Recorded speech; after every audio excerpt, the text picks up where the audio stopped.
경비실 CCTV엔 안 잡혔지만 아파트 대표와 저는 이미 서로의 안을 녹화 중이었습니다. 그날의 기억은 아직도 재생 중입니다. 입주민회의 끝나고 도장이 아닌 그의 숨결이 제 몸 곳곳에 찍혔습니다. 결의한 거는 없었지만 우린 이미 합의됐습니다. 안녕하세요. 황혼의 비밀연애입니다. 구독과 좋아요, 알림 설정 부탁드립니다. 오늘 이야기 끝까지 들으시면 아마 고개를 끄덕이며 한숨을 쉬게 되실 거예요. 평범했던 어느 중년 여성이 아무도 보지 못한 곳에서 어떤 흔적을 남겼는지 끝까지 지켜봐 주세요. 이건 저의 이야기입니다. 저는 올해 52, 이름은 한윤정입니다. 서울 송파구 방이동에 있는 23년 된 아파트에 살고 있어요. 남편은 무뚝뚝하고 아이들은 대학 가고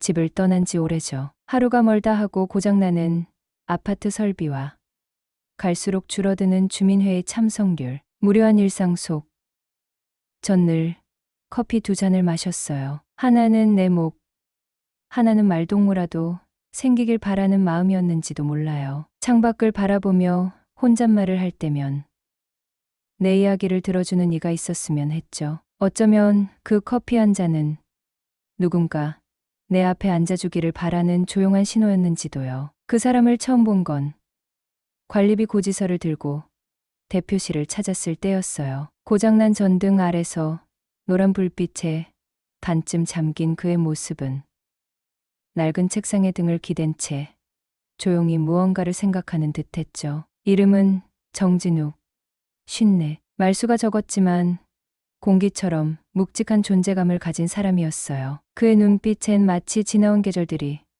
차곡차곡 눌려있는 듯한 무게가 느껴졌고 나는 그 안에 잠깐 기대고 싶다는 충동을 느꼈죠. 전등을 고치기 위해 의자에 올라선 그가 등을 기울이며 나에게 가까워졌을 때 그가 움직일 때마다 공간의 공기가 미묘하게 흔들렸어요. 그의 손끝이 내 가까운 곳을 스치고 지나간 그 찰나 마치 머리카락을 타고 흐르는 전류처럼 내 안 깊은 곳에서 오래 묻혀있던 감정 하나가 슬며시 고개를 들었어요. 그건 설렘과는 조금 달랐고 욕망이라고 하기엔 너무 조용했어요. 오히려 그 감정은 누군가와 아무 말 없이 시간을 공유하고 싶을 때처럼 은근하고 고요했죠. 그날 이후로 그는 내 일상 속 작은 그림자처럼 함께 있었어요. 아침 출근길의 엘리베이터 안, 장을 보러 나섰다 돌아오는 오후의 단지 골목길, 저녁 무렵 고요한 복도 위,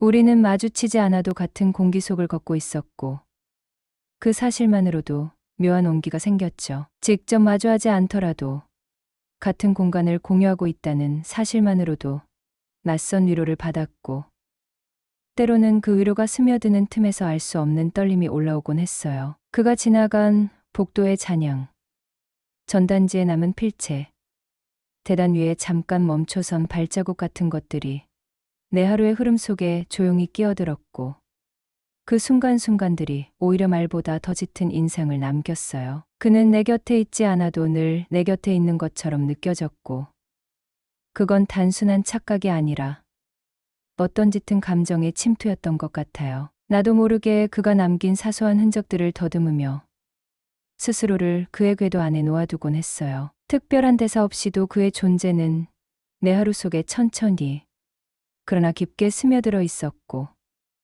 나는 그 스며듦을 피하지 않았습니다. 오히려 그것이 차오를수록 더 자연스럽게 내 안의 빈 공간을 메우는 걸 느꼈고 그 감정이 어느새 나를 감싸 안아주고 있음을 부인할 수 없었어요. 아무런 자극도 접촉도 없이 깊어지는 관계, 마치 두 겹의 커튼 사이로 스며드는 햇살처럼 그는 그렇게 내 안에 들어와 있었죠. 엘리베이터에서 몇 번 더 마주쳤어요. 아이들 얘기, 날씨 얘기, 말은 짧았지만 눈빛은 길었어요. 그리고 어느 날 갑작스레 쏟아진 비, 우산이 하나밖에 없던 날 그는 자연스럽게 내 어깨 위로 우산을 기울였죠. 그때 그의 셔츠 자락이 내 손등에 닿았을 때 전 이미 스스로에게 묻고 있었어요. 이 떨림은 무엇인지, 단순한 예였는지 아니면 그도 나처럼 어딘가 허전한 구석을 채우고 있었던 건지. 경비 아저씨 생일 잔치 때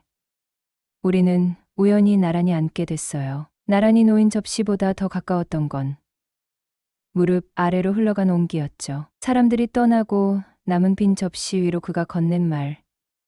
혼자 사시냐는 그 한마디가 전부였어요. 이상하게 전 고개를 끄덕이며 웃고 있더군요. 마음속 어딘가가 허락을 해버린 듯했어요. 그 말 한마디가 내 마음속 깊은 곳을 노크한 느낌이었죠. 그날 이후 그는 자주 나를 찾아왔어요. 택배를 대신 전해주겠다고, 수돗물 수압이 약하진 않냐며. 그렇게 하나씩 우리 사이엔 이유 있는 만남들이 쌓여갔죠. 마치 주민회의 안건처럼요. 표면상으론 아무 문제 없는, 하지만 그 이유들이 쌓일수록 내 안의 이유 모를 두근거림도 함께 자라났어요. 때로는 이유 없는 만남이 더 진실하다는 것을 그때 몰랐습니다. 입주민 체육대회 준비로 분주하던 날, 둘이서 입주민 명단을 정리하던 중이었어요. 전단지 뒷면에 펜으로 뭔가 쓰던 그가 갑자기 내 손등에 무언가를 눌러 그렸죠. 웃으며 보니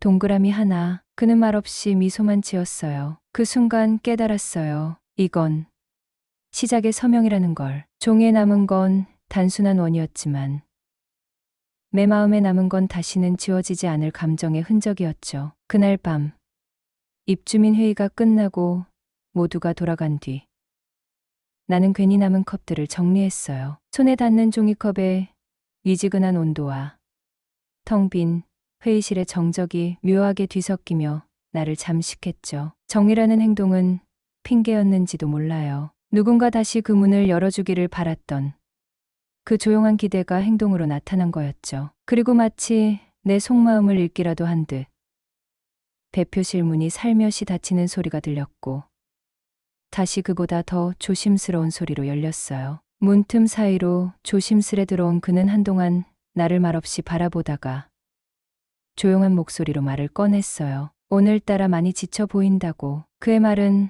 마치 내 내면을 어루만지는 듯했어요. 단순한 인사 이상의 무언가가 그 말에 실려 있었고 나는 그 따스함을 기꺼이 받아들였어요. 나도 모르게 그를 향해 몸을 조금 내밀었어요. 마치 서로를 향한 무언의 신호처럼. 아주 미세한 움직임이었지만 그 안엔 많은 것이 담겨 있었죠. 말로 하지 않아도 전해지는 감정들. 그 작은 기울임 하나가 우리 사이에 고요히 일렁이던 물결을 거세게 만들었고 결국 그 물결은 우리를 전혀 예상치 못한 방향으로 데려가게 될 시작이 되었어요. 그 순간 나는 알았어요. 지금 이 감정은 되돌릴 수 없을 거라는 걸. 정확히 어떤 순간부터였는지 모르겠어요. 그와 나 사이에 흘렀던 공기가 처음으로 무겁게 가라앉았던 그 찰나였을까요? 말이 아닌 숨결, 움직임 아닌 정적 속에서 서로를 마주 보던 그날, 휴게실 커튼을 닫고 외부의 시선을 완벽히 차단한 채 둘만의 공간이 만들어졌을 때 우리 사이엔 말로 설명할 수 없는 긴장이 흘렀어요. 그 공간은 작았지만 그 안에서 우리는 마음 깊은 곳의 소리를 더 크게 들을 수 있었죠. 어느 날 그는 아무런 말 없이 작은 열쇠 하나를 내 손 위에 올려두었어요. 그것은 아파트의 비상 열쇠였지만 그 의미는 전혀 비상하지 않았어요. 설명은 없었지만 그 행위 하나가 너무 많은 걸 말해주고 있었죠. 그는 내게 아무것도 강요하지 않았고 나는 아무것도 묻지 않았어요. 그저 조용히 그 열쇠를 쥐었고 그 순간부터 나는 내가 마음속 깊은 곳에 꽁꽁 감춰두었던 어떤 문을 열 준비를 하고 있었던 걸 깨달았어요. 그 열쇠는 단순히 문을 여는 도구가 아니었어요. 오히려 내 안에 굳게 닫혀 있던 서랍을 누구에게도 보여주지 않았던 감정의 상자들을 하나둘 열게 만든 시작이었죠. 그가 열쇠를 건넸을 때 나는 이미 마음 한구석을 내어주고 있었고 그 내어줌은 내 모든 일상과 생각, 감각에 천천히 퍼져가기 시작했어요. 소리도 없이, 하지만 분명하게. 비 오는 날 대표실 바닥엔 그의 젖은 신발 자국이 남아 있었어요. 그 옆에 놓인 내 우산, 그리고 나란히 놓인 두 개의 종이컵. 우리가 나눈 건 단순한 커피가 아니었어요. 그 안엔 서로의 하루가, 외로움이, 그리고 눌러 담은 욕망이 들어 있었죠. 따뜻함이 입 안을 감돌 때마다 그와 나눈 시선이 떠올랐어요. 종이컵의 둥근 자국처럼. 그날도 우리 사이엔 흔적이 남았죠. 식탁 위에 펼쳐진 회의 서류들 사이로 그의 손이 조심스럽게 다가왔고 어느새 내 손 위에 멈춰 있었어요. 종이의 활자보다 더 선명하게 나를 자극한 건 그 손끝을 타고 전해진 따스한 울림이었죠. 단 한순간이었지만 마치 무언가가 일렁이듯 나를 덮쳐왔고 시간은 그 순간만큼은 멈춘 듯 했어요. 아니, 정확히 말하자면 멈춘 것 같았는데 정신을 차리고 보니 너무도 빠르게 지나가 버렸더군요. 나는 그날 처음으로 대표실 책상 가장자리에 조심스레 몸을 기대었고 그는 아주 가까운 거리에서 내 곁을 지키고 있었어요. 어떤 말이 오갔는지조차 기억나지 않아요. 머릿속엔 온통 그의 숨소리, 눈빛, 그리고 말로 설명할 수 없는 감정의 파장이 맴돌고 있었어요. 그날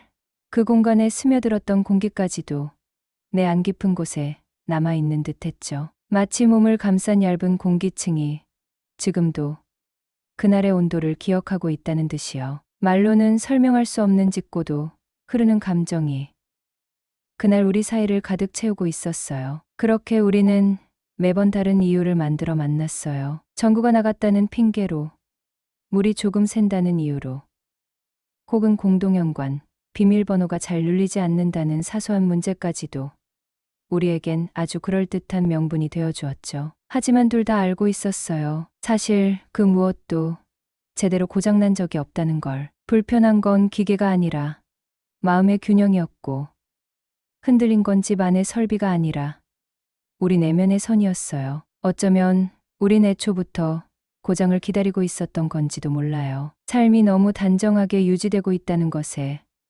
어딘가 불안함을 느꼈고 그 단조로움 속에서 틈을 내주고 싶었던 거죠. 매번 그런 만남이 반복될수록 우리는 조금씩 당연한 것을 당연하지 않게 여기기 시작했고 불가침의 경계였던 것들이 서서히 흐려졌어요. 우리가 나눈 대화는 늘 짧았지만 그 안엔 평범한 말들이 아니었어요. 말끝에 남겨진 숨결, 시선이 머무는 방향, 손끝보다 느려지는 동작 속엔 묘하게 끌어당기는 긴장감이 가득했죠. 마치 무언가를 향해 천천히 미끄러져 가는 듯한 감각. 스스로 브레이크를 걸면서도 마음은 자꾸만 가속을 원했던 겁니다. 우리는 그 미묘한 속도에 중독되어 있었어요. 그 어떤 기계보다 먼저 고장난 건 우리 각자의 판단이었어요. 그리고 그 고장은 이상하게도 불편함보다 해방감을 먼저 안겨줬어요. 오래 눌러두었던 욕망,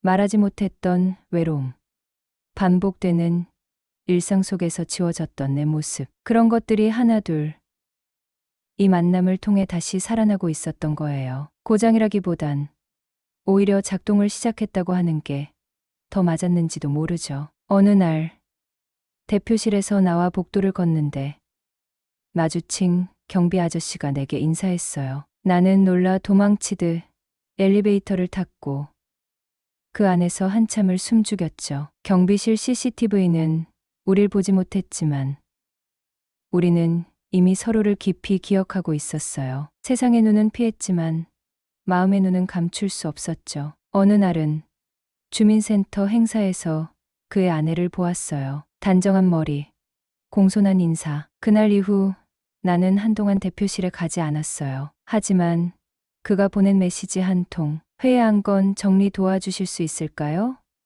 그 말에 다시 나는 또 고개를 끄덕였어요. 마치 처음 그와 마주했던 날처럼 죄책감과 설렘이 뒤섞인 감정 속에서 나는 그를 향한 마음을 멈추지 못했어요. 우리는 종종 말보다 깊은 눈빛으로 서로를 탐색했어요. 말은 차마 입 밖에 낼 수 없던 것들을 억눌렀고 시선은 그 억눌림 사이를 조용히 파고들었죠. 문서를 넘기는 손길 속에서도 눈은 멈추지 않았어요. 짧은 순간이지만 그 안엔 서로를 삼키려는 듯한 조용한 전율이 가득했어요. 어느 날 전단지를 붙이며 복도에서 마주쳤을 때였어요. 그의 손등에 내 손끝이 스치고 말았죠. 평범한 접촉일 수 있었지만 그는 그 자리에 머물렀어요. 단 한마디도 없이 마치 그 짧은 접촉이 끝나지 않기를 바라는 듯한 정적. 그 정적 속에서 무언가가 서서히 번져갔고 내 안 어딘가에서 억눌렸던 열기가 아주 천천히 피어올랐어요. 그날 이후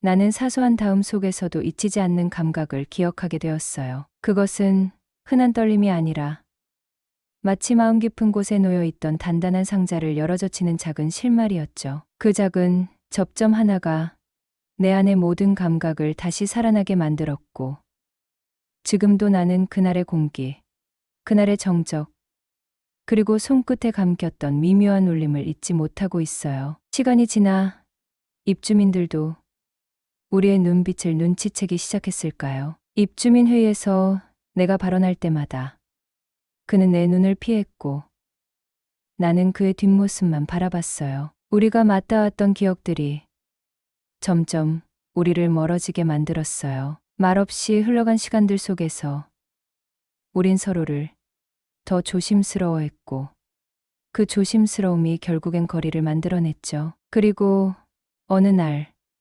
나는 찢어진 스타킹을 손에 쥔 채 침대에 앉아 있었어요. 그날 대표실에서 찢긴 그것. 그는 말없이 정리해줬지만 내 마음은 점점 무너졌죠. 스타킹처럼 우리 관계도 어디선가부터 실이 풀리고 있었어요. 그것을 다 꿰매기엔 우리 둘 다 너무 지쳐 있었어요. 그리고 그 지침은 안녕이란 인사를 준비하게 했죠. 이사 오는 주민들을 위해 새 대표가 선출되던 날.